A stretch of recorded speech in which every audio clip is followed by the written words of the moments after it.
Do not let yourself on fire. Do not let yourself on fire. Do not let yourself on fire. Do not let yourself on fire. Nailed it.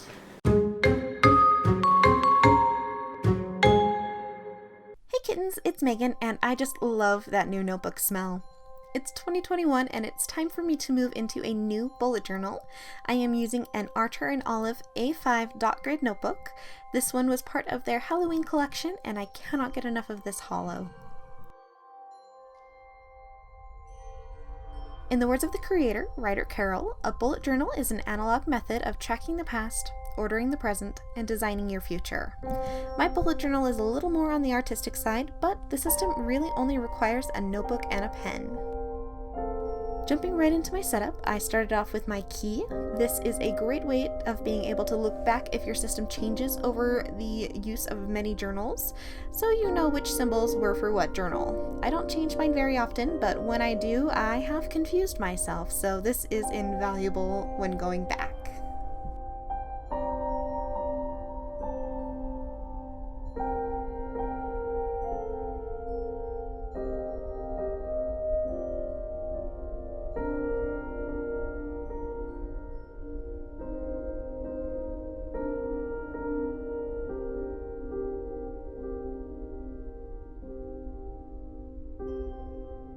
The first page of my bullet journal is always a setup for a goals list. This is where I'm going to write down all of the things that I want to achieve, my dreams, and my wishes for the year. This one is kind of personal, so I purposefully left it blank, but I almost ran out of room filling it out. Next up is my grid spacing cheat sheet. This is an invaluable tool when setting up spreads because it shows the breakdown of how many dots I need to use to split my page up into different ways. I like to do mine in halves, thirds, fourths, and fifths because that is what I use most often when I'm setting things up, and it's nice not to have to count everything.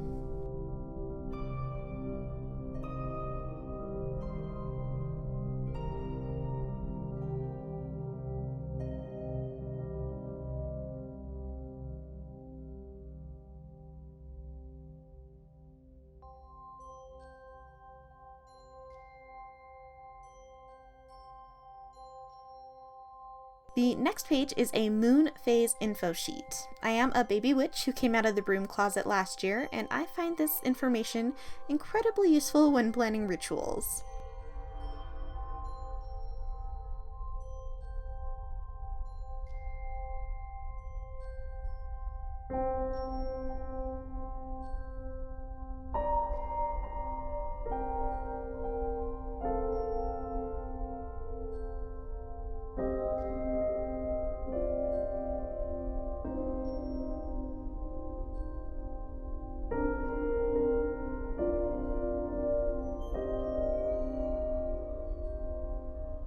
I forgot to write the correspondence next to each of the phases, so I had to do that after I was finished filming.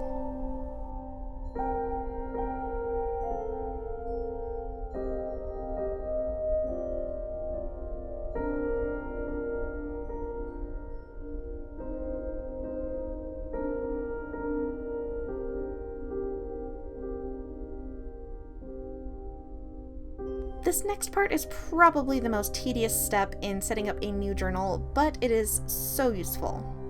It is a combination of a year at a glance, a future log, and a birthday list. I divide the page up into thirds and put mini calendars for each month in each section. That way I can go in and put things like appointments, vacations, and things like that into a designated space until I actually reach that month in my bullet journal.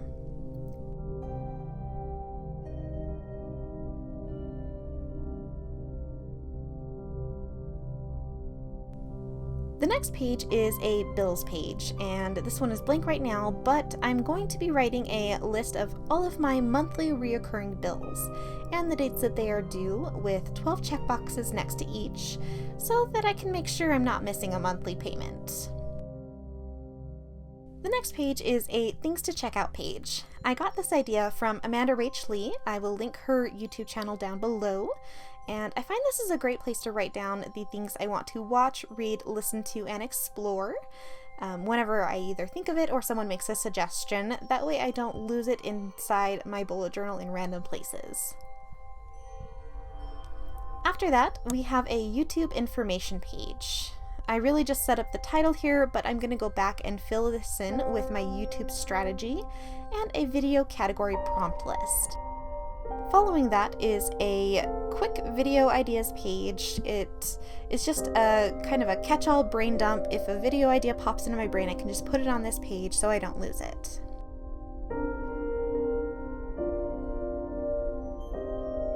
Finally, we have the last page in my setup, which serves as an announcement for my year-long bullet journal theme. For the next 12 months, I'm going to be featuring a different cryptid in my bullet journal, and I'm really excited to share that with you guys going forward. January is coming, and I love how it turned out.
I'm really excited to share January's video with you guys as soon as I'm done editing it, and if you want to follow along, don't forget to click on that subscribe button and turn on notifications to see when I post my next video.